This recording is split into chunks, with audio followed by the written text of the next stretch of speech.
이 불의한 재판관의 비유의 핵심은 기도입니다. 기도. 그래서 먼저 예수님께서 제자들에게 기도에 대해서 다시 한번 말씀하시는 내용이 1절 말씀에 나오는데요. 1절 말씀에 이렇게 기록하고 있습니다. 예수께서 그들에게 항상 기도하고 낙심하지 말아야 할 것을 비유로 말씀하여. 여기 성경에 보면 예수님께서 기도에 대해서 가르쳐주는 장면이 많이 나옵니다. 대표적으로는 주기도문을 뜻합니다. 주기도문은 무엇을 기도해야 하는지를 알려주십니다. 그런데 오늘 본문의 말씀은요, 그러니까 어떻게 기도를 해야 되는지를 알려주는 말씀입니다. 그러니까 기도에 대해 자세가 어때야 되는지를 알려주시는데요. 1절 말씀을 좀 다시 한번 보시면 이렇게 기록하고 있습니다. 예수께서 그들에게 항상 기도하고 낙심하지 말아야 할 것을 비유로 말씀하여. 지금 예수님께서 이 말씀을 하시는데 이 말씀을 듣는 대상은 제자들입니다. 제자들은 초신자가 아니고요, 이미 예수님과 동고동락하면서 충분히 제자 훈련이 끝난 상황입니다. 그러니까 이제 제자들은 제법 전도도 하고 귀신도 내어 쫓고 하나님께서 맡겨주신 그 사역들을 잘 감당하던 시기였습니다. 그러니까 한마디로 말하면 능숙한 사역자라고도 볼 수 있습니다.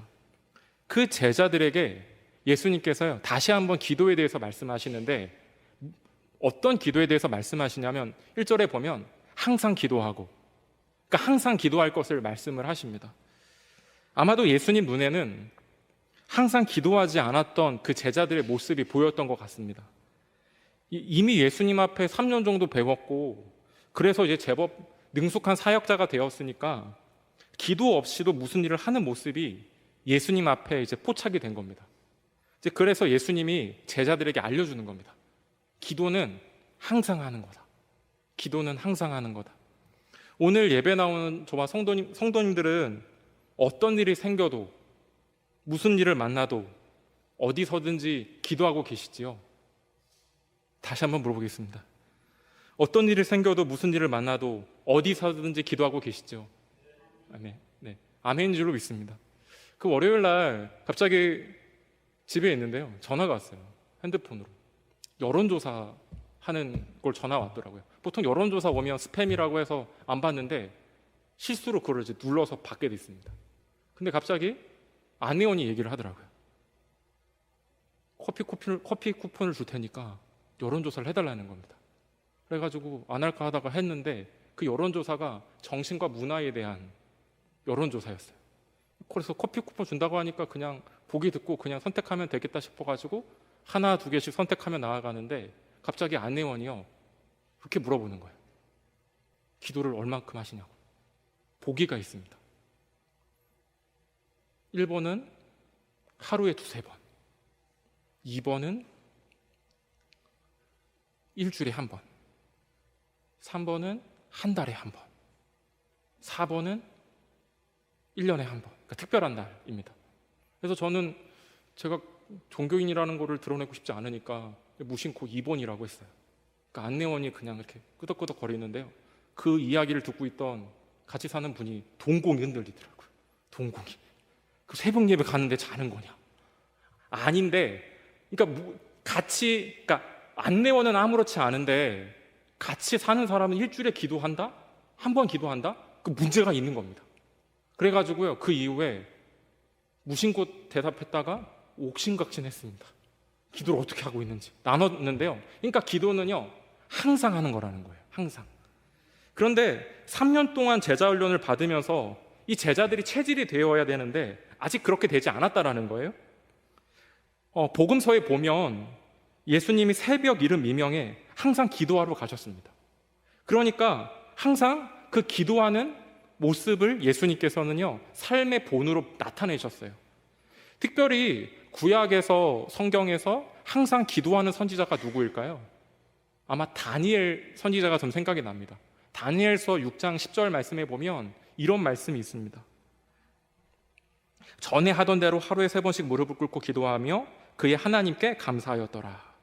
그러니까 전에 하던 대로. 오늘 본문에 나온 그 예수님의 말씀에 의하면 항상 기도했다라고도 말할 수 있습니다. 아마 다니엘 정도면은 전에 하던 대로 할 필요 없을 것 같은데 다니엘은 항상 늘상 하던 대로 기도했다라는 거예요. 그러니까 다니엘은 기도의 사람인 거죠. 그렇다면 우리가 항상 기도해야 되는데 왜 예수님은 항상 기도하라고 말씀하실까요? 그 이유는 1절 말씀에 있는데요. 그 이유가 뭐냐면 이렇게 기록하고 있습니다. 항상 기도하고 낙심하지 말아야 할 것을 비유로 말씀하여. 그러니까 항상 기도해야 할 이유가 뭐냐면 낙심 때문입니다. 찬송가 486장에 보면 이런 찬송이 있는데요. 이 세상에 근심되는 일이 많고 참 평안을 몰랐구나. 그러니까 세상에는 근심되는 일이 많고요. 우리를 낙심하게 만드는 일이 많습니다. 호우 때문에 인명피해를 당한 사람들, 그런 근심되게 하는 일들이 많이 있어요. 근데 어떤 사람은 어떤 일을 통해서 우리가 낙심되는데 낙심과 근심에서 빠져나올 수 있는 그 유일한 방법은 뭐냐면 항상 기도하는 겁니다. 항상 기도하는 거. 열왕기상 보면 엘리야 선지자도 그 갈멜산에서 바알과 아세라를 섬기는 그 우상 숭배자들과 1대 850으로 영적 전쟁을 벌였어요. 그런데 거기서 승리를 거두고 난 이후에 로뎀나무 아래에서 죽기를 간구합니다. 그러니까 엘리야 또한 낙심이 된 거죠. 큰 영적인 전쟁을 통해서 만천하에 하나님의 이름을 드러냈는데 변하는 게 없고 아합은 기세등등해서 자기를 죽이려고 하니까 그러니까 낙심이 찾아오고 절망이 찾아왔어요. 그때 하나님께서 엘리야를 회복시키시는 방법이 뭐냐면 일단은 그 영적 전쟁을 치르고 지쳐있는 그 엘리야에게 쉼과 음식을 제공해가지고 기력을 회복시키신 다음에요, 호렙산으로 보냈습니다. 호렙산에 가서 엘리야가 뭐 했냐면 기도했어요. 그 호렙산에서 세미한 하나님의 음성을 듣게 되었습니다. 그러니까 엘리야 또한 근심되는 일이 많고 낙심되는 일이 많았지만 그것을 이겨낼 수 있는 그 비결은 뭐냐면 새 힘을 주시는 하나님을 바라보고 하나님의 능력을 구하며 기도하며 나아갈 때 그 낙심을 이기게 된다라는 거예요. 그런데 그 기도가 느슨해진 그 제자들의 모습을 보시면서 항상 기도해야 낙심하지 않을 수 있는데 그 근심을 이겨낼 수 있는데 그것들을 제자들이 이해하기 쉽게끔 그 불의한 재판관의 비유를 통해서 제자들에게 다시 한번 예수님께서 말씀하십니다. 그 불의한 재판관의 내용의 비유가 2절과 3절에 나타나 있는데요, 2절과 3절에 보면 이렇게 기록하고 있어요. 이르시되 어떤 도시에 하나님을 두려워하지 않고 사람을 무시하는 한 재판장이 있는데 그 도시 한 과부가 있어 자주 그에게 가서 내 원수에 대한 나의 원한을 풀어주소서 하되. 여기 지금 2절과 3절에 보면 두 부류의 사람이 나옵니다. 첫 번째 사람은 하나님을 대적하고 사람을 무시하는 재판장입니다. 하나님을 무시하는 사람의 특징이 어떤 특징이 있을까요? 여러 가지 특징이 있을 수 있지만 사람을 함부로 대합니다. 함부로 대해요. 근데 반면에 하나님을 경외하는 사람은 사람을 함부로 대하지 않고 존중을 합니다. 그러니까 그게 정확한 것은 아니지만 사람을 대하는 태도를 보면 그 사람이 하나님을 어떻게 대하는지를 우리가 알 수 있는 거죠. 그러니까 우리가 하나님을 믿고 하나님을 경외하는 사람이라고 한다면 하나님이 우리에게 주신 사람들을 존중하고 소중히 여기고 사랑해야 되는 거예요. 오늘날 교회가 왜 욕을 먹을까요? 여러 가지 이유가 있을 수 있겠지만 하나님을 경외한다라고 말하지만 사람에 대해서는 함부로 대하기 때문입니다. 근데 이거는요, 있을 수 없는 일입니다. 그러니까 재판관은 하나님을 두려워하지 않으니까요, 사람을 함부로 대해요. 두 번째 사람은 어떤 사람이냐면 한 과부가 등장을 합니다. 과부에 대해서 여기 3절에 보면 이렇게 이야기하는데요, 내 원수에 대한 나의 원한을 풀어주소서 하되. 이 당시 과부는 사회적인 약자인데 사회적인 약자에게도 원수가 있었던 것 같아요. 원수가 있어가지고 그 원수한테 억울한 일을 당했어요. 그래가지고 원한이 있는 거예요. 가슴에 돌덩이처럼 내려가지 않은 뭐가 있는 거죠. 내가 분명 잘못한 게 없는데 원한을 사게 되어서 억울한 입장에 처하게 된 겁니다. 이러한 일이 생기게 되면 어떻게 될까요? 낙심이 찾아옵니다. 그러니까 지금 과부는 낙심이 가득한 사람입니다. 근데 이 여인이 어떻게 행동하냐면 억울한 사정을 들어달라고 해가지고요 계속 재판장에게 찾아가요. 그 내용이 4절에서 5절에 나와 있는데 이렇게 기록하고 있습니다. 그가 얼마 동안 듣지 아니하다가 후에 속으로 생각하되 내가 하나님을 두려워하지 않고 사람을 무시하나 이 과부가 나를 번거롭게 하니 내가 그 원한을 풀어주리라. 그렇지 않으면 늘 와서 나를 괴롭게 하리라. 이 재판관은 무슨 생각을 했을까요? 이 억울한 입장, 낙심이 가득한 이 여인이 나를 계속 찾아와서 괴롭게 할 텐데 생각을 하는 거죠. 지금 이 재판관은요 불의한 재판관이에요. 하나님을 대적하고 사람을 무시하는 사람이에요. 그러니까 과부가 억울한 사정이 있다라는 사실도요 잘 압니다. 근데 들어주지 않아요. 그럼에도 불구하고 이 지금 한 과부는요 계속해가지고요 그 억울한 사정을 가지고 문을 두드리는 거죠. 성경에 보면 예수님께 어떤 자기의 원한을 가지고 나온 사람들이 많아요. 근데 마치 예수님이 거절하시는 경우처럼 보이는 경우가 있습니다. 그 대표적인 경우가요 수로보니게 여인인데요, 여기 마가복음 7장 24절에서부터 27절에 보면 이런 말씀이 있습니다. 예수께서 일어나사 거기를 떠나 두로 지방으로 가서 한 집에 들어가 아무도 모르게 하시려 하나 숨길 수 없더라. 이에 더러운 귀신 들린 어린 딸 둔 한 여자가 예수의 소문을 듣고 곧 와서 그 발 아래에 엎드리니 그 여자는 헬라인이요 수로보니게 족속이라. 그 딸에게서 귀신 쫓아내 주시기를 간구하거늘 예수께서 이르시되 자녀로 먼저 배불리 먹게 할지니 자녀의 떡을 취하여 개들에게 던짐이 마땅치 아니하니라. 그러니까 지금 예수님께서 계속 거절했는데도 계속 찾아오죠. 그러니까 이 수로보니게 여인의 그런 모습을 통해서 그러니까 기도하는 자세가 무엇인지 우리에게 다시금 알려주시는 거예요. 그러니까 한 과부도 재판관이 들어주지 않는데 계속해서 찾아가는 것이죠. 그러니까 그 나중에는 재판관이 불의한 재판관이지만 생각을 바꿉니다. 나를 괴롭게 할 텐데 내가 이 여인의 그 원한을 내가 들어줘야겠다. 그래서 이 예수님께서 뭐라고 말씀하시냐면 이 누가복음 18장 6절에 보면 주께서 또 이르시되 불의한 재판장이 말한 것을 들으라. 그러니까 이 계속해서 찾아온 이 한 과부의 요청을요 들어주게 됩니다. 근데 여기서 우리가 주의해야 할 점이 하나가 있습니다. 그게 뭐냐면 이렇게 시도 때도 없이 그냥 찾아가면 그냥 예수님께서 기도 들어주시는구나 우리가 생각하기 쉬워요. 끈질기게 기도하면 그냥 끈질기게 주님을 물고 늘어지면 기도를 응답해 주시나? 라고 생각하기 쉬운데 이것은 틀린 얘기입니다.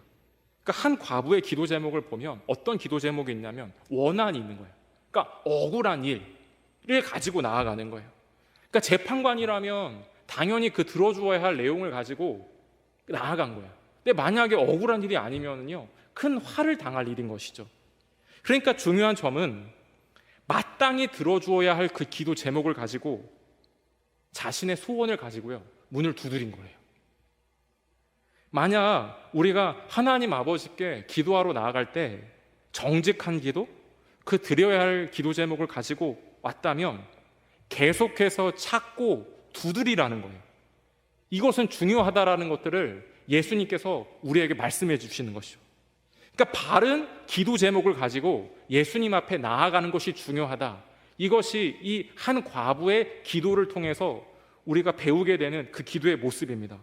그러면서 예수님께서 꼭 들어야 할 말씀을 제자들에게 우리들에게 말씀하세요. 기도할 때 어떤 자세로 기도해야 되냐면 3가지를 말씀하시는데요. 그 말씀이 그 누가복음 18장 7절 말씀에 나와 있습니다. 그래서 7절 말씀 우리가 같이 한번 읽어보도록 하겠습니다. 시작. 하물며 하나님께서 그 밤낮 부르짖는 택하신 자들의 원한을 풀어주지 아니하시겠느냐? 그들에게 오래 참으시겠느냐? 아멘. 네, 3가지를 말씀하시는데요. 먼저 우리가 기도할 때 기억해야 되는 게 뭐냐면 하물며 하나님께서 예수님께서 기도를 알려주시고 가르쳐 주실 때 많이 쓰셨던 표현 중에 하나가 뭐냐면 하물며입니다. 하물며. 그래서 마태복음 7장 11절 말씀에 보면 이런 말씀이 있습니다. 이런 말씀이 있는데요. 제가 읽겠습니다. 너희가 악한 자라도 좋은 것을 자식에게 줄 알거든 하물며 하늘에 계신 너희 아버지께서 구하는 자에게 좋은 것으로 주시지 않겠느냐. 부모가 자녀에게 좋은 것을 주려고 노력하듯이 하물며 하늘에 계신 너희 아버지께서 너희가 구하는 것을 외면하는 일이 있겠느냐. 이렇듯 불의한 재판관이라 하더라도 들어주어야 할 기도 제목을 가지고 문을 두드린 사람에게 문을 열어주었다면 하물며 하나님께서 그 자녀들의 간절한 요청을 외면하는 일이 있겠느냐? 이것을 기억하라는 거예요. 우리가 낙심되는 일이 많고 낙심되는 기도 제목을 가지고 기도하러 나아갈 때 어떻게 기도해야 되냐면 하물며 하나님께서 그 하늘의 하나님을 붙들고 낙심을 이겨내며 끈질기게 기도하라는 겁니다. 근데 우리가 고민하는 것은요, 어떤 거냐면 낙심이에요. 낙심이 낙심이 크냐 작으냐에 우리가 포커스를 맞출 때가 많아요. 그런데 기억해야 될 게 있는데요, 낙심은요 이 세상에도 있고요 끊임없이 있는 거예요. 낙심이 없는 사람이 없습니다. 다 있는 거예요. 그런데 중요한 건 뭐냐면 낙심되는 일이 있는데, 그래 낙심되는 일이 있다고 해가지고 주저앉고 기도의 자리에 나가는 게 아니라 자신의 굴을 계속 찾고 주저앉아 있는 게 중요한 게 아니라요, 낙심거리가 있지만 거기서 끝나는 게 아니라 하나님을 찾지 않는 게 더 문제라는 거예요. 그러니까 우리의 입장에서는 낙심이 큰데 어떡하지? 그냥 굴이나 파야겠다, 그냥 기도 안 하고 자야겠다 라고 하는 게 우리 입장에서 크게 생각하는데, 낙심은 있는 건데 하나님 입장에서 보면 뭐가 중요하냐면 하나님을 찾지 않는 거예요. 이게 더 큰 문제라는 거예요. 그래서 우리가 기도할 때, 낙심이 찾아봤을 때 기도할 때 중요한 것은, 기억해야 되는 것은 뭐냐면 하물며 하나님께서 외면하시겠느냐라는 사실들을 꼭 기억해야 됩니다. 두 번째는요, 무엇이냐면 밤낮으로 하는 기도예요. 밤낮. 오늘 예배 나온 저와 성도님들은 시간이 나면 기도하세요? 아니면 시간을 내서 기도하십니까? 예수님께서는요, 시간이 나서 기도한 적이 없습니다. 시간을 내서 기도했습니다.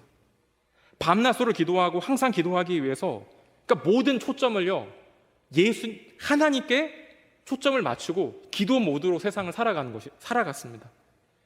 우리가 시간이 나면 기도하고 시간이 나면 봉사하고 시간이 나면 예배하는 게 아니라 시간을 내서 기도하고 시간을 내서 봉사하고 시간을 내서 예배해야 항상 그 하나님께요 초점을 맞출 수 있습니다.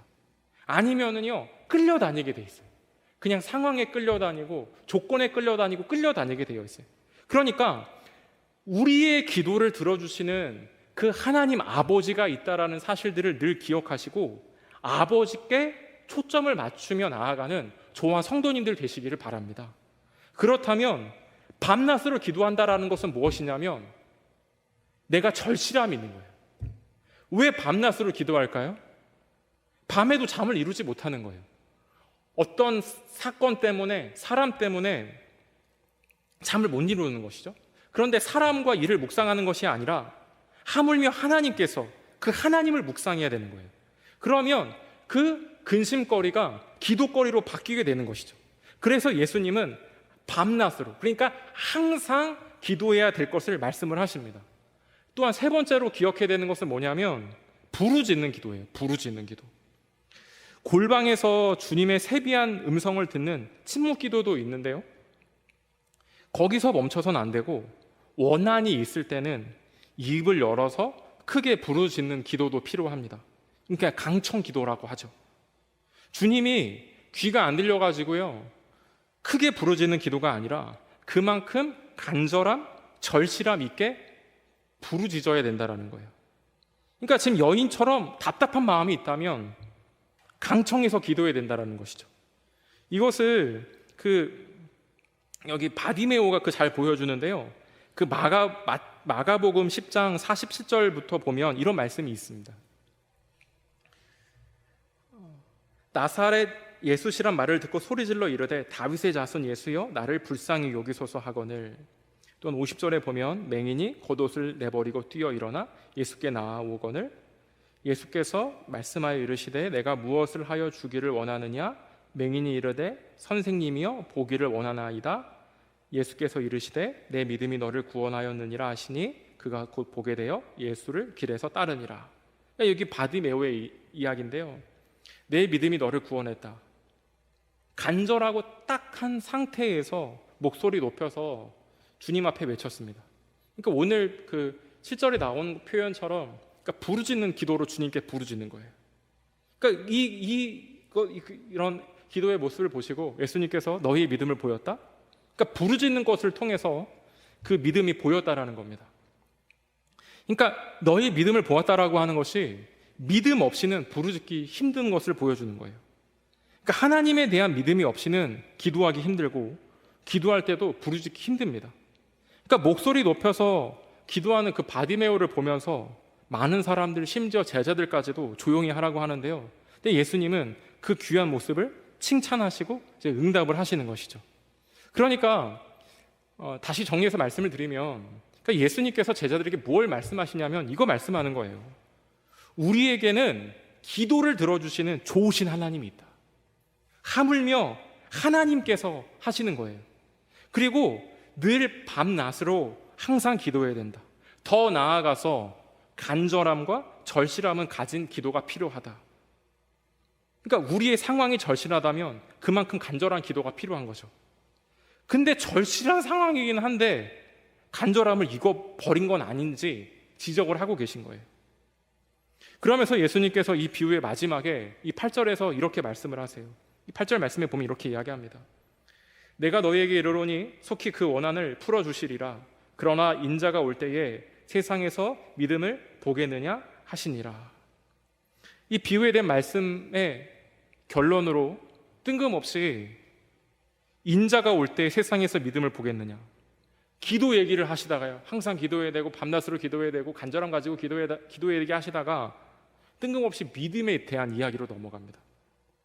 그러니까 기도와 믿음은 연관이 되어 있습니다. 어떻게 보면 기도의 모습이 우리의 믿음을 보여주는 바로미터가 될 수 있어요. 항상 기도하지 않는데 믿음이 좋은 사람이라고 할 수 있을까요? 문제가 있지만 간절함을 잃어버린 사람이 좋은 믿음의 사람일 수 있을까요? 그러긴 쉽지 않습니다. 그러니까 그 사람의 기도를 보면 그 사람의 믿음을 볼 수 있습니다. 인자가 올 때 세상에서 믿음을 보겠느냐. 그러니까 예수께서 기도의 자세와 태도를 말씀하면서 이게 바른 믿음의 모습인데, 그런데 이렇게 기도하는 사람을 찾기 쉽지 않다라는 이야기를 하시고 싶으신 거예요. 그러니까 오늘날 깊이 새겨들어야 할 말씀은 아닌지 지적은 아닌지 고민하게 됩니다. 말씀을 마무리합니다. 이 세상에는 다양한 어려움과 낙심되는 일이 경험하게 됩니다. 오늘 성경에 나오는 이 한 과부도요, 낙심이 되었어요. 들어야 할 사람이 들어주지 않으니까. 그런데 원한 때문에 낙심이 되고 유일한 해답인 재판관도 침묵하는 가운데 있지만 그 재판관에 찾아가서 계속해서 두드립니다. 예수님께서 우리에게 말씀하시는 거예요. 낙심하지 말고 기도해라. 슬픔 가운데서 기도하면 하나님께서 일하시는 줄로 믿습니다. 심지어 하나님께서 행하시는 일을 볼 수 있는 믿음의 눈이 열려지시기를 주님의 이름으로 축복합니다. 그러기 전에 우리의 기도를 점검해야 합니다. 우리에게 기도를 알려주신 그 예수님을 보면서 우리의 기도에 응답해 주시는 그 예수님을 얼마나 붙들고 있는지, 간절함 가운데 절실함은 놓치고 있는 것은 아닌지 우리 자신을 돌아보면서 세상 가운데 휩쓸리는 믿음과 인생이 아니라 주님 붙들고 기도함으로 말미암아 그 은혜로 승리하시는 저와 성도님들 되시기를 주님의 이름으로 간절히 축복합니다.